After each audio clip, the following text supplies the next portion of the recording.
Students, आज हम बात करेंगे the middle term in the expansion of a plus x power n। मतलब एक बाइनोमियल एक्सप्रेशन है, इसकी पावर n है, उसमें हमारे पास मिडल टर्म कौन सी होगी, क्या एक होंगी या दो टर्म्स, इसको हम स्टडी करते हैं। देखें, एक एक हम आम सा फार्मूला स्टडी करते हैं। हमने जब a plus B whole square का फार्मूला स्टडी किया था तो हमारे पास इसमें जो टर्म्स आ रही थी, फर्स्ट टर्म थी a स्क्वायर, फिर सेकेंड थी 2ab और थर्ड थी हमारे पास बी स्क्वायर। मतलब पावर 2 थी और टर्म्स की तादाद उससे एक ज्यादा है। ठीक है, ये बात हम ऑलरेडी जानते हैं।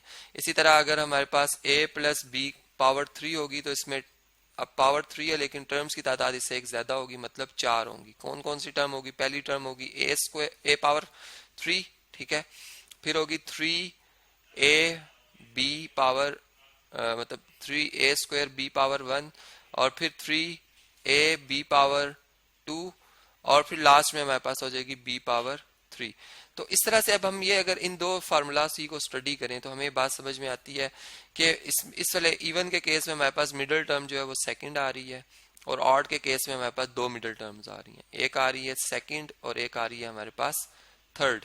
अब इसी को अगर हम मजीद आगे चलाएं, यहाँ पर मैं पास्कल ट्रायंगल भी बना लेता हूँ जिससे हम कोफिशिएंट बड़े आसानी से लिख सकते हैं। हम 1 से स्टार्ट करते हैं, ठीक है। मतलब किसी भी नॉन जीरो नंबर की पावर 0 लेने से 1 आता है, फिर सेम पावर लेने से अगर बाइनोमियल एक्सपेंशन तो वो दोनों टर्म्स आ जाएंगी। फिर उसके बाद जब हम पावर 2 की बात करते हैं तो ये 1 टाइम, फिर ये 2 वेज, मतलब हमने वेज से इस बात को समझा था, ठीक है।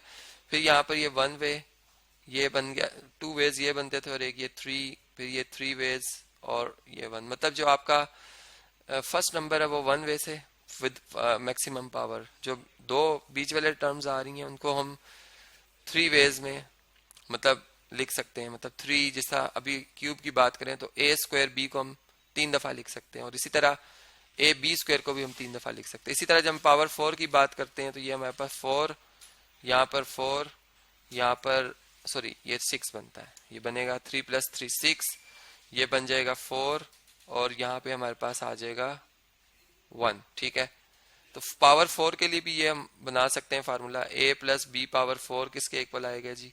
a पावर 4 आएगी, फिर आएगा 4a क्यूब b, फिर आएगा 6 a स्क्वायर b स्क्वायर, ठीक है। फिर 4ab क्यूब और फिर लास्ट में b पावर 4, ठीक है। इसी तरह अगर हम लास्ट में आ जाएं तो यहाँ पे 1, यहाँ पे 5, ठीक है। यहाँ पर कितना बनता है? 4 + 6 10, यहाँ पे भी 10, यहाँ पे 5 और यहाँ पे 1। तो पावर 5 के लिए हमारे पास क्या फार्मूला बनेगा? a plus B power 5 is equal to बनेगा a पावर 5, ठीक है। फिर 5 a पावर 4 b पावर 1, फिर बनेगा 10 a पावर 3 b पावर 2, फिर बनेगा 10 a पावर 2 b पावर 3, फिर बन जाएगा 5 a b पावर 4 और लास्ट में b पावर 5, ठीक है।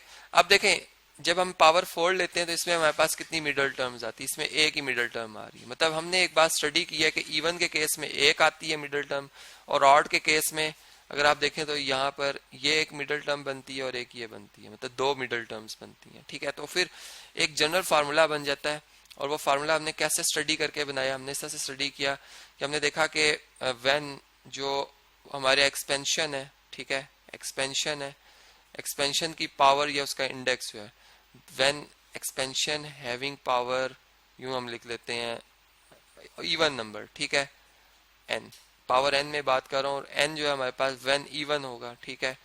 तो हमारे पास टर्म्स जो होंगी वो कितनी होंगी? वो n + 1 होंगी, ठीक है। तो n + 1 का मतलब है कि अगर n खुद इवन है तो n + 1 जो होगा वो एक क्या नंबर होगा जी? ऑड नंबर होगा, ठीक है। तो ऑड नंबर, इसलिए हम इसको 2 पे डिवाइड नहीं कर सकते। इसके लिए आपने याद रखना कि इसकी एक मिडिल टर्म होगी, ठीक है। ऑड के केस में एक मिडिल टर्म होगी, क्योंकि ऑड नंबर को आप इस तरह से सेपरेट कर सकते हैं कि उसमें मतलब एक टर्म पीछे रह जाए, एक आगे, और बीच वाली टर्म निकाल सकते। तो मिडिल टर्म एक आएगी इसमें, और वो कौन सी होगी? मिडिल टर्म का जो नंबर है वो आप ऐसे फाइंड कर सकते हैं कि आप जो पावर थी उसका हाफ करें और उसमें 1 ऐड कर लें, तो वो जो नंबर बनेगा टर्म का, चूंकि आपका जो ये एक सीरीज है, ठीक है, या जो आपका ये एक्सपेंशन है वो एक ऑर्डर में लिखा हुआ है, तो उस ऑर्डर में आप जब तरतीब में रहेंगे तो आपको जो नंबर मिलेगा, जो यहाँ पर टर्म नंबर मिलेगा, वो आपका एग्जैक्ट मिडल टर्म का ही आएगा, ठीक है। जिससे यहाँ पर अगर हम 2 के केस में बात करें, 2 का हाफ करें 1 1 + 1 2 सेकंड टर्म, तो यहाँ से आप देख सकते हैं सेकंड टर्म। अगर हम पावर 4 की बात करते हैं तो 4 का हाफ करेंगे 2 2 + 1 थर्ड टर्म, तो ये देखें यहाँ से थर्ड टर्म ही बन रही है, जो कि बिल्कुल सही है। इसको मतलब जो है वो सेटिस्फाई भी करती है इस कंडीशन को। इसी तरीके से अगर हम जो सेकंड केस है हमारे पास, व्हेन हम यूं बात करते हैं कि n जो है, अब मैं n की बात करूंगी, जो पावर है वो क्या होगी, ऑड होगी। तो अगर ऑड नंबर में 1 ऐड कर लें, चूंकि नंबर ऑफ टर्म तो एक ज्यादा होती है, तो n + 1 जो हमारे पास नंबर ऑफ टर्म्स होंगी, जो कि नंबर ऑफ टर्म्स हैं, वो हमारे पास क्या होगा, वो एक इवन नंबर आएगा। अब इवन नंबर के केस में हमारे पास जो है 2 मिडल टर्म्स होंगी, 2 मिडल टर्म्स आएंगी, ठीक है। अब वो मिडल टर्म्स हमारी जो 2 आ रही हैं, उनमें जो 2 मिडल टर्म्स होंगी वो कौन से नंबर वाली होंगी, एक होगी, देखें यहाँ पर अगर आप देखें तो यहाँ पर हमने कहा था कि एक सेकंड है और एक थर्ड है। अब सेकंड कैसे आ सकता है, इसका अगर फार्मूला बनाएं तो n + 1/2, अगर आप देखें n हमारे पास 3 हो, ठीक है, n अगर हमारे पास 3 हो तो 3 का आप हाफ 3 में 1 ऐड करें, 3 में 1 ऐड करें तो क्या बनेगा 4, 4 का हाफ करेंगे एक सेकंड, और एक केस में आप क्या करेंगे, n में 3 ऐड करेंगे और 2 पर डिवाइड करेंगे, मतलब देखें n 3 है, 3 में 3 ऐड करें 6, 6 का हाफ करेंगे थर्ड। तो आप यहां से एक फार्मूला बना सकते हैं कि एक जो हमारी मिडिल टर्म आएगी वो आएगी n + 1/2, ठीक है, टर्म, और जो दूसरी होगी वो n + 3/2 होगी, ठीक है। अब इसको चेक करते हैं कि क्या ये बात ठीक है या नहीं ठीक, ठीक है। अगर पावर 5 की बात की जाए, ये एक हमारे पास एक ऑड नंबर है। अब देखें इसमें n हमारे पास कितना है, n हमारे पास इसमें 5 है, ठीक है, n हमारे पास इसमें 5 है। अब 5 में आप 1 ऐड करें, क्या बन जाएगा 6, 6 का हाफ करेंगे 3, एक थर्ड टर्म, देखें थर्ड टर्म ही बनती है। और इसी तरीके से आप अब 5 में 3 ऐड करेंगे, क्या बनेगा 8, 8 का हाफ करेंगे फोर्थ, तो फोर्थ टर्म आती है। तो इस तरह से एक हमारे पास जनरल फार्मूला बन जाता है, जो कि फिर अगर हमारे पास n 100 होगा या 101 होगा तो हम इसकी बड़ी आसानी से मिडिल टर्म जो है वो बता सकते हैं। अब एक प्रॉब्लम मैंने यहाँ पर एक क्वेश्चन बनाया हुआ है, इसको भी हम सॉल्व कर लेते हैं जी। प्रॉब्लम हमारा कुछ इस तरह से है कि इसमें हमारे पास एक एक्सप्रेशन है जिसमें 1/x इसकी फर्स्ट टर्म है और x² / 2 इसकी सेकंड टर्म है, ठीक है, बाइनोमियल एक्सप्रेशन है और इसकी पावर 12 है। अब 12 आप जानते हैं एक इवन नंबर है, और इवन नंबर के केस में मैंने कहा था कि जब n इवन नंबर होगा, ठीक है, तो इसमें टर्म्स की तादाद कितनी होगी, ऑड होगी। देन नंबर ऑफ टर्म्स जो होंगी इसमें, यहाँ पर नंबर ऑफ टर्म्स वो कितनी होंगी, 13 होंगी, ठीक है। तो 13 आपके पास, इस 13 को मैं सही लिख देता हूँ जी, ये 13 जो हमारे पास है वो एक ऑड नंबर है, ठीक है, इसलिए एक ही मिडिल टर्म होगी। तो इस केस में जो मिडिल टर्म है हमारी वो क्या होगी जी, देन मिडिल टर्म जो होगी, टर्म नंबर जो होगा, टर्म नंबर वो क्या होगा, वो बेसिकली होगा n + 1/2, बल्कि n/2 चूंकि इवन नंबर है, n/2 + 1th टर्म होगी, ठीक है, + 1th टर्म होगी। तो अब देखें वो कौन सी नंबर वाली टर्म बनती है। अब हमारे पास n है 12, 12 का हाफ करेंगे 6, 6 + 1 7th, इसका मतलब 7th टर्म जो हमारी वो मिडिल टर्म है।